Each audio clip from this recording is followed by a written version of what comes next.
ឆ្ងល់មិនគ្នាយើងគ្រាន់តែ apply ការងារសោះមិនបាក់មែន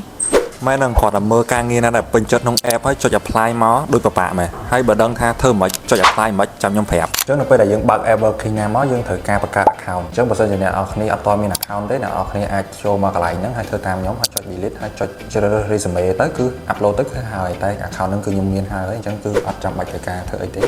នៅពេលដែលយើង upload CV ហើយគឺ account យើងបង្កើតរួចហើយអញ្ចឹងអ្នកនរគ្នាកុំភ្លេចមកមើលនៅកន្លែងនេះការងារនៅកន្លែងណាគឺជាការងារដែលគូកងដោយ Vina មុខងារ AI អញ្ចឹងអ្នកនរគ្នាមើលទៅការងារណាដែលអ្នកនរគ្នាគិតថាស័ក្តិសមជាមួយនឹងខ្លួនឯងបន្ថែមទៀតកុំភ្លេចចុច apply មកទាំងអស់គ្នាហើយរបៀបចុច apply គឺគ្រាន់ចុចមកហើយអ្នកនរគ្នាមើលតាមហ្នឹងទៅពេលដែលពេញចិត្តហើយយើងធ្វើការចុច apply មកហើយចុច yes ចុច switch ទៅគឺវាទៅហើយតែប៉ុណ្្នឹងហើយអ្នកនរគ្នា